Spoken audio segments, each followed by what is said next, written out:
নতুন বাংলাদেশ গড়তে কাতারের সহায়তা চাইলেন প্রধান উপদেষ্টা। সবসময় পাশে থাকার আশ্বাস দেশটির প্রধানমন্ত্রী। ভোট ও গণতন্ত্র বাধাগ্রস্ত হলে সবকিছু ধ্বংস হবে বললেন তারেক রহমান। জনগণকে দেয়া প্রতিশ্রুতি রক্ষার অঙ্গীকার। আমরা প্রতিজ্ঞাবদ্ধ, বাংলাদেশ জাতীয়তাবাদী দল বিএনপি এবং তার প্রতিটি নেতাকর্মী আজকে প্রতিজ্ঞাবদ্ধ। জাতীয় নির্বাচনের আগে সংস্কার এগিয়ে নিতে চায় ইসি। সবার আকাঙ্ক্ষার রাষ্ট্র প্রতিষ্ঠায় কাজ করছে ঐকমত্য কমিশন। এবং কুয়েটের ভিসি প্রভিসির পদত্যাগ নিয়ে ধোঁয়াশা। মন্ত্রণালয়ের দাবি নাকচ। অনশন ভেঙে শিক্ষার্থীদের আনন্দ মিছিল। আমন্ত্রণ সংবাদ রাতে দেখছিলেন সংবাদ শিরোনাম, সঙ্গে আছি আমি শারমিন নাসি। এবারে বিস্তারিত। নতুন বাংলাদেশ গড়তে কাতারের কাছে বিনিয়োগ সহ অর্থনৈতিক ও কূটনৈতিক সহযোগিতা চেয়েছেন প্রধান উপদেষ্টা ডক্টর মোহাম্মদ ইউনূস।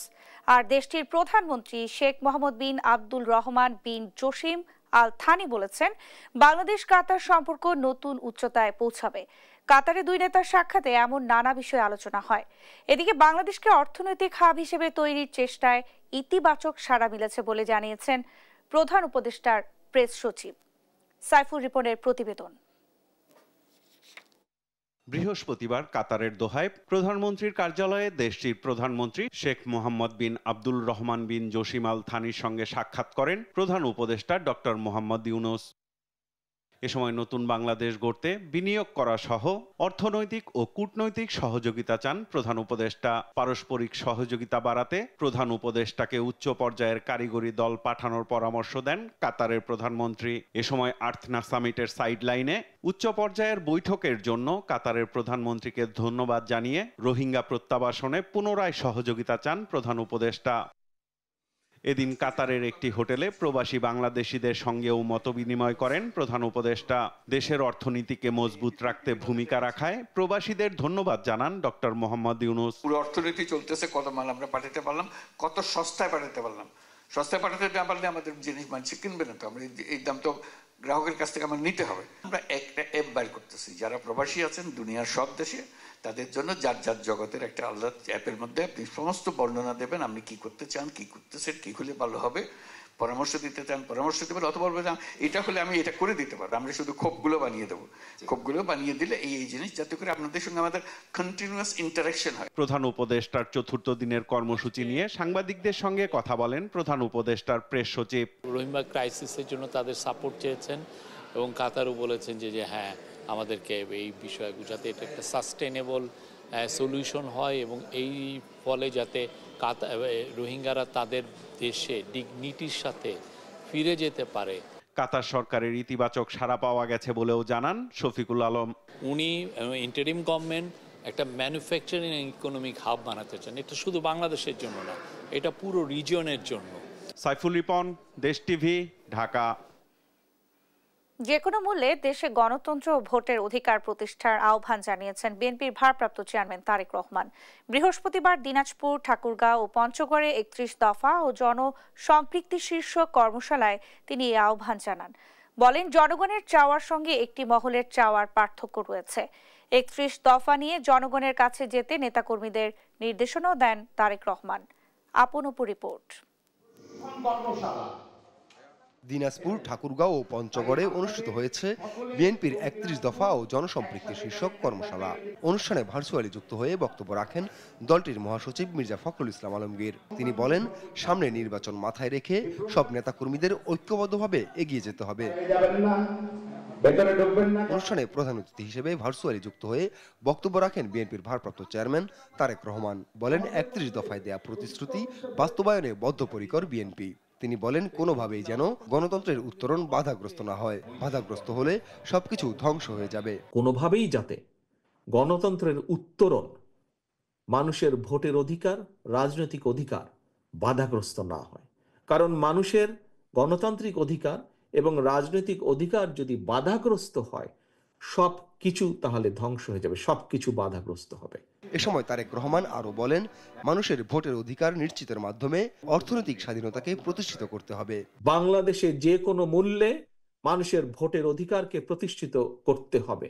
বাংলাদেশে যে কোনো মূল্যে গণতন্ত্র প্রতিষ্ঠার মাধ্যমে মানুষের ভোটের অধিকার প্রতিষ্ঠার মাধ্যমে মানুষের অর্থনৈতিক স্বাধীনতাকে প্রতিষ্ঠিত করতে হবে। বিএনপির প্রতিটি নেতাকর্মীকে জনগণের সঙ্গে থাকতে প্রতিশ্রুতিবদ্ধ হওয়ার আহ্বান জানান তারেক রহমান। আপনার সংস্কার কার্যক্রমকে যদি আপনার চলমান রাখতে হয়, বাস্তবায়ন করতে হয়, আপনাকে জনগণের কাছে যেতে হবে। আপন অপু, নিউজ ডেস্ক, দেশ টিভি। নির্বাচন আয়োজনে ইসির প্রস্তুতি ইতিবাচক বলে মন্তব্য করেছেন বিএনপি স্থায়ী কমিটির সদস্য আমির খসরু মাহমুদ চৌধুরী। আর বিএনপির সিনিয়র যুগ্ম মহাসচিব রুহুল কবির রিজভী বলেছেন, ফ্যাসিস্ট সরকারের দোসররা আদালতে হুমকি ধামকির মাধ্যমে অন্তর্বর্তী সরকারকে অকার্যকর করার চেষ্টা চালিয়ে যাচ্ছে। এদিকে নির্বাচনের রোডম্যাপ দ্রুত ঘোষণার দাবি জানিয়েছেন বিএনপি চেয়ারপারসনের উপদেষ্টা জয়নুল আবদিন ফারুক। বৃহস্পতিবার রাজধানীতে বিভিন্ন অনুষ্ঠানে এসব কথা বলেন তারা। নিয়াজ মোর্শেদের রিপোর্ট। বাংলাদেশকে স্থিতিশীল করতে নির্বাচনের কোনো বিকল্প নেই মন্তব্য করে বিএনপি চেয়ারপারসনের উপদেষ্টা জয়নুল আবদিন ফারুক দ্রুত নির্বাচনের রোডম্যাপ ঘোষণার দাবি জানান। বৃহস্পতিবার সকালে জাতীয় প্রেস ক্লাবে এক আলোচনা সভায় অংশ নিয়ে কথা বলেন তিনি। আর বিএনপির নয়াপল্টনের কার্যালয়ে দলটির সিনিয়র যুগ্ম মহাসচিব রুহুল কবির রিজভী সংবাদ সম্মেলন করে বলেন, শেখ হাসিনার দোসররা আদালতে দাঁড়িয়ে হুমকি ধামকির মাধ্যমে বর্তমান সরকারকে অকার্যকর করার চেষ্টা করছে। হাসিনার গণহত্যাকারী বাহিনীর নেতারা দীর্ঘ 15.5 বছরের ভয়াবহ অপশাসনের জন্য ক্ষমা চাও তো দূরে থাক, উল্টো আদালতে হুমকি দামকি দিচ্ছেন। হাজারো শহীদের রক্তের উপর দাঁড়িয়ে আরো বড় ফ্যাসিস্ট হয়ে ফিরে আসার হুমকি দিচ্ছে। বৃহস্পতিবার বিকেলে গুলশানের বিএনপি চেয়ারপারসনের কার্যালয়ে দুটি রাজনৈতিক দল জন অধিকার পার্টি ও গণতান্ত্রিক বাম ঐক্যের সঙ্গে বিএনপির লিয়াজু কমিটির বৈঠক হয়। বৈঠক শেষে বিএনপির স্থায়ী কমিটির সদস্য আমির খসরু মাহমুদ চৌধুরী বলেন, নির্বাচন ঘিরে ইসির প্রস্তুতি ইতিবাচক, দিনক্ষণ প্রকাশ করার আহ্বান জানান তিনি। সংস্কারের জন্য অপেক্ষা নয় যে নির্বাচন কমিশন বলেছে যে নির্বাচন হচ্ছে মানুষের ভোটাধিকারের মাধ্যমে একটি গণতান্ত্রিক সরকার প্রতিষ্ঠা করে গণতান্ত্রিক অর্ডার ফিরিয়ে আনা। এটা একটা ক্লিয়ার কাট হচ্ছে জনগণের ম্যান্ডেট, জনগণের মালিকানার বিষয়। আর সংস্কার হচ্ছে যেটা কারেক্টলি বলেছে, সংস্কার হচ্ছে চলমান প্রক্রিয়া। কারা গণতন্ত্র চায় আর কারা চায় না তা জনগণকে ঠিক করতে দেওয়া হোক বলেও মন্তব্য করেন তিনি। নিয়াজ মোর্শেদ, দেশ টিভি, ঢাকা। জাতীয় নির্বাচনের আগেই নিজেদের ক্ষমতার মধ্যে প্রয়োজনীয় সংস্কারের কথা জানিয়েছেন সিএসি এএমএম নাসির উদ্দিন।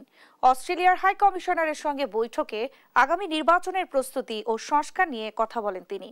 আর হাই কমিশনার বলেন, একটি অবাধ, সুষ্ঠু ও অংশগ্রহণমূলক নির্বাচনে সব ধরনের সহায়তা করবে অস্ট্রেলিয়া। শিউলি রায়ের রিপোর্ট। বাংলাদেশের বর্তমান পরিস্থিতি ও নির্বাচন ইস্যুতে বৃহস্পতিবার সকালে নির্বাচন ভবনে প্রধান নির্বাচন কমিশনার এএমএম নাসির উদ্দিনের সঙ্গে বৈঠক করেন অস্ট্রেলিয়ান হাই কমিশনার সুসান রায়েলি। প্রায় ঘণ্টাব্যাপী বৈঠক শেষে হাই কমিশনার বলেন, বাংলাদেশে একটি অবাধ, সুষ্ঠু ও গ্রহণযোগ্যমূলক নির্বাচন প্রত্যাশা করে Australia. Bangladesh is going through as it moves towards open, free and fair elections. Australia stands by Bangladesh and we continue to work with you as best we can to support your efforts. Thank you very much. আর CAC জানান, high কমিশনারের আগ্রহের প্রেক্ষিতে আগামী নির্বাচনের প্রস্তুতি ও সংস্কারের অগ্রগতি জানানো হয়েছে। আমি বিস্তারিত জানিয়েছি আমাদের প্রস্তুতি এবং আমাদের রিফর্মস যে বিষয়ে উনি জানতে চেয়েছেন এবং নর্মালি মেজর কি কি রিফর্মস আমরা করার চেষ্টা করছি এবং ওনারা একটা এশিওর করেছেন যে ওনারা আমরা যদি কোনো রকমের সাহায্য সহযোগিতা চাই, সাপোর্ট চাই, they are ready to support us, support the EC. ঐক্যমত কমিশনের প্রস্তাবের দিকে না তাকিয়ে নিজেদের সাধ্যমতো সংস্কারের কথাও জানান সিএসি। ইলেকশনের আগে যেগুলো করা সম্ভব, যেগুলো প্রয়োজন, সেগুলো আমরা করব। ঐক্যমত কমিশন থেকে তো ওনারাই দিবেন যে কখন কিভাবে কি করবেন, এটা আমাদের হাতে নাই। যেগুলো আমাদের ক্ষমতার মধ্যে আছে, আমাদের ইলেকশনের আগে যেগুলো আমরা প্রয়োজনীয় মনে করছি বা করা সম্ভব মনে করছি, we are working on that. Voter তালিকা হালনাগাদ, আন্তর্জাতিক পর্যবেক্ষণ সহ নির্বাচন কেন্দ্রিক বিভিন্ন বিষয়েও অস্ট্রেলিয়ান প্রতিনিধির সঙ্গে আলোচনা করেন প্রধান নির্বাচন কমিশনার। শিউলি রায়, দেশ টিভি, ঢাকা। প্রধানমন্ত্রী ও রাষ্ট্রপতির ক্ষমতার ভারসাম্য চেয়েছে আম জনতা দল। সেই সঙ্গে দেশকে বিভিন্ন প্রাদেশিক অঞ্চলে ভাগ করলে জাতীয় নিরাপত্তা হুমকির মুখে পড়বে জানিয়ে এই প্রস্তাবনার বিরোধিতা করেছে দলটি। বৃহস্পতিবার ঐক্যমত্য কমিশনের সঙ্গে বৈঠক শেষে এসব কথা বলেন দলটির নেতারা। আর সবার আকাঙ্ক্ষার গণতান্ত্রিক রাষ্ট্র প্রতিষ্ঠার লক্ষ্যেই ঐকমত্য কমিশন কাজ করছে বলে জানান কমিশনের সহ-সভাপতি অধ্যাপক আলী রিয়াজ। নাইম আফসানের রিপোর্ট। বৃহস্পতিবার জাতীয় সংসদের এলডি হলে জাতীয় ঐকমত্য কমিশনের সঙ্গে বৈঠক করে আমজনতার দল। বৈঠক শেষে কথা বলেন দলটির সদস্য সচিব তারেক রহমান। এ সময় তিনি জানান, প্রধানমন্ত্রী ও রাষ্ট্রপতির ক্ষমতার ভারসাম্যের প্রয়োজনীয়তা ঐকমত্য কমিশনের কাছে তুলে ধরেছেন তারা। আমরা মনে করি দলীয় প্রধানমন্ত্রী এইগুলো ভিন্ন ভিন্ন ব্যক্তি হওয়া উচিত, এতে ক্ষমতা বিকেন্দ্রীকরণ হবে এবং ভারসাম্য রক্ষা হবে। উচ্চকক্ষ ব্যবস্থাপনায় যে অনির্বাচিতভাবে কিছু প্রতিনিধি নেওয়ার সুযোগ রাখা হয়েছে প্রস্তাবনায়, সেটা বিরোধিতা করেছি। দেশকে বিভিন্ন প্রদেশে ভাগ করলে পার্বত্য অঞ্চল সহ জাতীয় নিরাপত্তা হুমকির মুখে পড়বে জানিয়ে দলটি এ প্রস্তাবনার বিরোধিতা করেছে বলেও জানান তাদের সদস্য সচিব। তো এই প্রদেশ বা রাজ্যে ভাগ করা হলে আমাদের হিল ট্রাস্ট যেটা আছে ওইটা একটা সংকটে পড়বে, আমাদের সার্বভৌমত্বের ক্রাইসিস সৃষ্টি হবে এবং এটা নিয়ে দীর্ঘদিন ষড়যন্ত্র হচ্ছে। আমরা তাদেরকে সতর্ক করেছি যে আপনারা এই কাজটি করবেন না। এর আগে গণতান্ত্রিক রাষ্ট্র বিনির্মাণে প্রাতিষ্ঠানিক দুর্বলতা ছিল বলেই ফ্যাসিবাদী শাসন প্রতিষ্ঠিত হয়েছে বলে মন্তব্য করেন জাতীয় ঐকমত্য কমিশনের সহসভাপতি অধ্যাপক আলী রিয়াজ। একমত প্রকাশ করেছেন, সেগুলি নিয়ে আজকে আলোচনার অবকাশ। জানান, কমিশনের লক্ষ্য সকলের সঙ্গে আলোচনা করে একটি সর্বজন গ্রহণযোগ্য জাতীয় সনদ তৈরি করা, যা ভবিষ্যৎ বাংলাদেশের পথরেখা তৈরি করবে। গত 53 বছর যাবৎ বাংলাদেশের শাসন কাঠামোয় এক ধরনের গণতন্ত্রের যে ডেফিসিট বা ঘাটতি আমরা লক্ষ্য করেছি, প্রতিষ্ঠানে যে দুর্বলতা লক্ষ্য করেছি, তারই ধারাবাহিকতায় আসলে একটি ফ্যাসিবাদী শাসন প্রতিষ্ঠিত হয়েছিল। এর মধ্যে সংস্কার বিষয়ে জাতীয় ঐকমত্য কমিশন 35টি দলের কাছ থেকে মতামত পেয়েছে। আর আমজনতার দল সহ এ পর্যন্ত 16টি রাজনৈতিক দলের সঙ্গে প্রথম পর্যায়ের আলোচনা শেষ করেছে কমিশন। নাইম আফসান, দেশ টিভি, ঢাকা। দর্শক, পারভেজ হত্যার প্রতিবাদে প্রাইম এশিয়া বিশ্ববিদ্যালয়ের শিক্ষার্থীরা বিক্ষোভ করছে। আমরা সরাসরি চলে যাচ্ছি সেখানে। আমরা মেনে নেব না। আমরা বলতে চাই, আমাদের ভাইয়ের প্রকৃত হত্যাকারীকে আগামী 48 ঘন্টার মধ্যে গ্রেফতার করতে হবে। দ্রুত বিচার আইনে আমার ভাইয়ের ফাঁসি মৃত্যুদণ্ড, আমার ভাইয়ের হত্যাকারীর মৃত্যুদণ্ড কার্যকর করতে হবে। যদি আমাদের এই দাবি উপেক্ষা করা হয়, তাহলে বিজিএমইএ, বিকেএমইএ সহ সমস্ত বাংলাদেশের টেক্সটাইল অ্যাসোসিয়েশন রাস্তায় নামবে। আমরা আবার বলে দিতে চাই, আমাদের ভাইয়ের হত্যাকারীর ফাঁসি যদি 48 ঘন্টার আল্টিমেটামে কোনো গঠনমূলক দেখার মতো কোনো সিদ্ধান্ত না আসে প্রশাসন থেকে, তাহলে আমরা বনানীর রাজপথ আমরা অনির্দিষ্টকালের জন্য বন্ধ রাখবো। ধন্যবাদ। আমাদের মধ্যে এখন আমাদের সিনিয়র ভাইদের মধ্যে থেকে যেমনটি দেখছেন, রাজধানীর বনানীর যে প্রাইভেট বিশ্ববিদ্যালয়ে প্রাইম এশিয়া বিশ্ববিদ্যালয়ের শিক্ষার্থী জাহিদুল ইসলাম ফারভেজ হত্যার প্রতিবাদে বিশ্ববিদ্যালয়ের সাবেক এবং বর্তমান শিক্ষার্থীদের সমন্বয়ে কিন্তু বিক্ষোভ মিছিল হয়ে এই মুহূর্তে বিশ্ববিদ্যালয়টির মূল ফটকের সামনে বিক্ষোভ এবং সমাবেশ করছেন বিশ্ববিদ্যালয়ের সাবেক এবং বর্তমান শিক্ষার্থীরা। এবং সাবেক শিক্ষার্থীরা যেমনটি বলছেন যে দ্রুত সময়ের মধ্যে এই ঘটনার যারা জড়িত তাদের সবাইকে গ্রেপ্তার করতে হবে। আপনারা জানেন ইতিমধ্যে কিন্তু এই ঘটনার 5 জনকে কিন্তু গ্রেপ্তার করা হয়েছে, প্রধান আসামি সহ। কিন্তু আমরা এই মুহূর্তে একজন সাবেক শিক্ষার্থী কথা বলছেন। আমার ইউনিভার্সিটি রেজিস্ট্রার কি করেছে? আমার ইউনিভার্সিটি টিপিসি কি পদক্ষেপ নিয়েছে? যদি সুষ্ঠু বিচার না করা হয়, তাহলে ইউনিভার্সিটির বিরুদ্ধে আমরা আন্দোলনে যাব। আমরা রেজিস্ট্রারের বিরুদ্ধে আন্দোলনে যাব। আমরা রেজিস্ট্রারের বিসির বিরুদ্ধে আন্দোলনে যাব। আমরা গভর্নিং বডির বিরুদ্ধে আন্দোলনে যাব। বাট আমাদের ভাইয়ের হত্যার বিচার করতেই হবে এবং এই বিচার নিশ্চিত না হওয়া পর্যন্ত কর্মসূচি চলবে। সবাইকে ধন্যবাদ। খুলনা প্রকৌশল ও প্রযুক্তি বিশ্ববিদ্যালয়ের উপাচার্য ও উপ উপাচার্য পদত্যাগ করেছেন বলে জানিয়েছে শিক্ষা মন্ত্রণালয়। সার্চ কমিটি গঠনের মাধ্যমে এই দুটি পদে নতুন নিয়োগ দেওয়া হবে। এই ঘোষণার পর প্রায় 58 ঘন্টার অনশন ভাঙেন শিক্ষার্থীরা। কর্মসূচি প্রত্যাহার করে আনন্দ মিছিল করে তারা। এদিকে পদত্যাগের বিষয়টি অস্বীকার করেছেন উপাচার্য ও উপ উপাচার্য। সহকর্মী নূর ইসলাম রকির প্রতিবেদন, জানাচ্ছেন টুম্পা আফরোজ। শিক্ষার্থীদের আন্দোলনের মুখে খুলনা প্রকৌশল ও প্রযুক্তি বিশ্ববিদ্যালয়ের উপাচার্য অধ্যাপক ডক্টর মোহাম্মদ মাসুদ ও উপ উপাচার্য অধ্যাপক ডক্টর SK শরীফুল আলম পদত্যাগ করেছেন। বৃহস্পতিবার সকালে শিক্ষা মন্ত্রণালয়ের এক কর্মকর্তা দুজনের পদত্যাগের বিষয়টি নিশ্চিত করেন। সরকার সব ধরনের পদক্ষেপ নেয়ার পরও বিষয়টি সুরাহা না হওয়ায় শিক্ষা মন্ত্রণালয়ের নির্দেশে উপাচার্য ও উপ উপাচার্য পদত্যাগপত্র জমা দেয়। একই সঙ্গে সার্চ কমিটি গঠনের মাধ্যমে এ দুটি পদে নতুন নিয়োগের কথাও জানানো হয় মন্ত্রণালয়ের পক্ষ থেকে। বিশ্ববিদ্যালয়ের উপাচার্য এবং উপ উপাচার্যকে দায়িত্ব থেকে অব্যাহতি প্রদানের এর আগে গতরাতে তাদের অপসারণের সরকারি সিদ্ধান্ত জানার পর এক দফা দাবিতে আমরণ অনশনরত শিক্ষার্থীরা প্রায় 58 ঘন্টা পর তাদের কর্মসূচি প্রত্যাহার করেন। এরপর বুধবার রাতেই আনন্দে ফেটে পড়েন শিক্ষার্থীরা, বের করেন আনন্দ মিছিল। বৃহস্পতিবার সকালেও দল বেঁধে ক্যাম্পাসে ঘুরতে দেখা যায় তাদের। বিজয়টা শুধুমাত্র কুয়েটিয়ানদের না, আমি মনে করি সারা বাংলাদেশের যতগুলা শিক্ষা প্রতিষ্ঠান আমাদের সাথে একাত্মতা পোষণ করেছে, যারা আমাদের জন্য প্রতিবাদ মিছিল করেছে, আমাদের সাথে অনশনে ছিল, প্রত্যেকেরই আমি মনে করি এই বিজয়টা। এদিকে কোনো পদত্যাগপত্র জমা দেননি বলে দাবি করছেন কুয়েটের ভিসি ও প্রভিসি। পদত্যাগ বিষয়ে আমার সাথে তদন্ত কমিটি কোনরূপ কোনো আলাপ আলোচনা করেনি, আর আমি ডেট লাভ করেনি, ফলে এ বিষয়ে স্বাক্ষর দেওয়া বা পদত্যাগ করা এটা প্রশ্ন কেন আর মাথায় আসে না। গত 18 ফেব্রুয়ারি কুয়েটে ছাত্রদল ও বৈষম্য বিরোধী ছাত্র আন্দোলনের মধ্যে সংঘর্ষ ও বহু শিক্ষার্থী হতাহতের জেরে বন্ধ হয়ে যায় বিশ্ববিদ্যালয়ের শিক্ষা কার্যক্রম। নিউজ ডেস্ক, দেশ টিভি।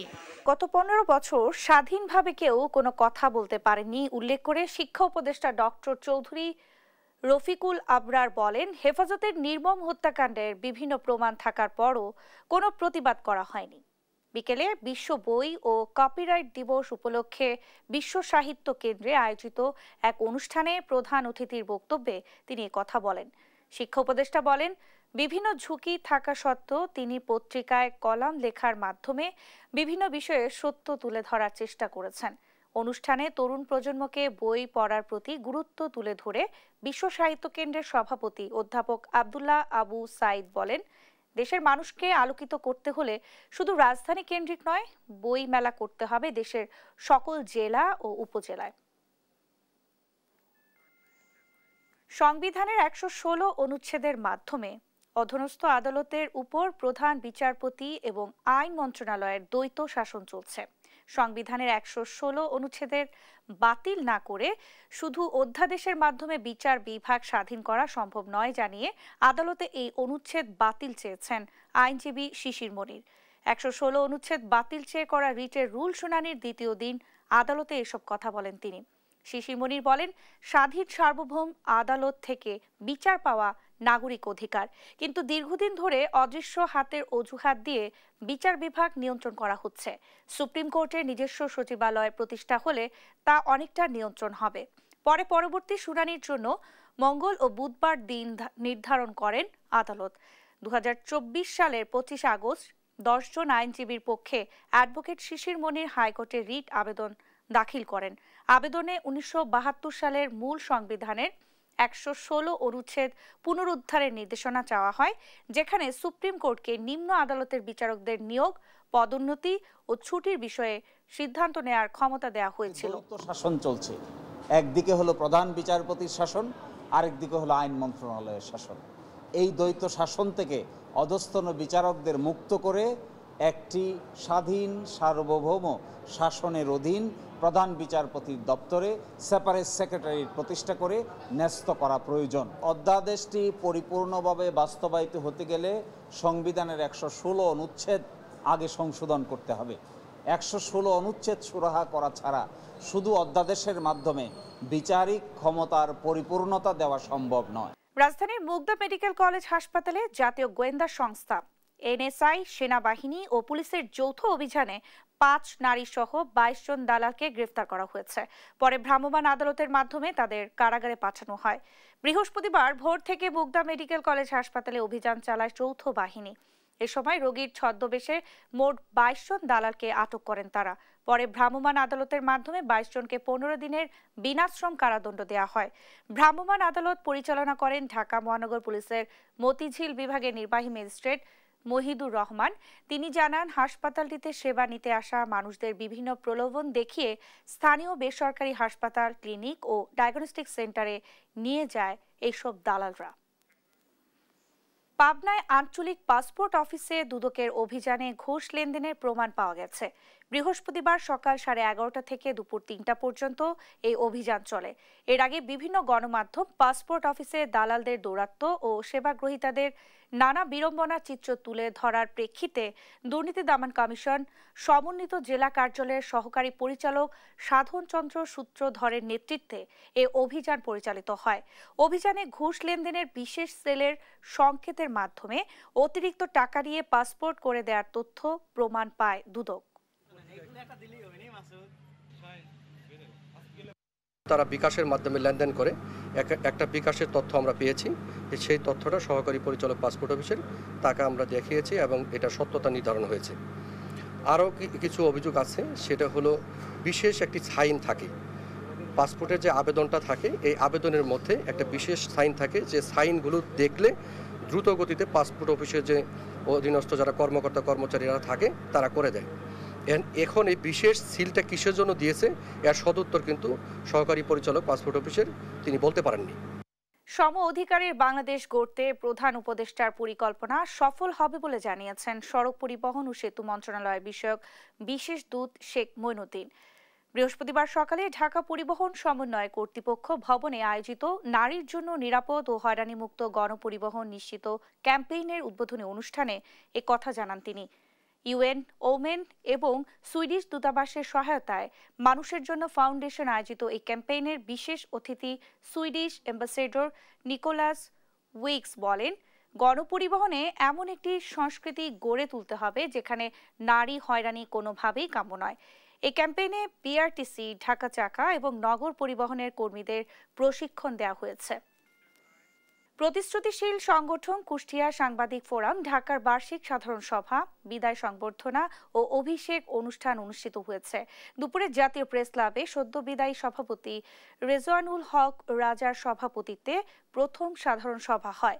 পরে বিদায়ীদের সংবর্ধনা শেষে নবনির্বাচিত সভাপতি আবু বকর সিদ্দিক ও সাধারণ সম্পাদক রঞ্জক রিজভী সহ নতুন কমিটির সদস্যদের বরণ করে নেওয়া হয়। নবনির্বাচিতদের শপথ বাক্য পাঠ করান প্রধান নির্বাচন কমিশনার কাজল রশিদ শাহীন। অনুষ্ঠানে যোগ দেন বাংলাদেশ জাতীয় ক্রিকেট দলের সাবেক অধিনায়ক, কুষ্টিয়ার কৃতি সন্তান হাবিবুল বাশার সুমন। আর প্রধান অতিথি ছিলেন ঢাকাস্থ কুষ্টিয়া জেলা সমিতির সভাপতি ও কুষ্টিয়া জেলা বিএনপির যুগ্ম আহ্বায়ক শেখ সাদি। অনুষ্ঠানে ঢাকায় কর্মরত কুষ্টিয়ার গণমাধ্যম কর্মীরা উপস্থিত ছিলেন।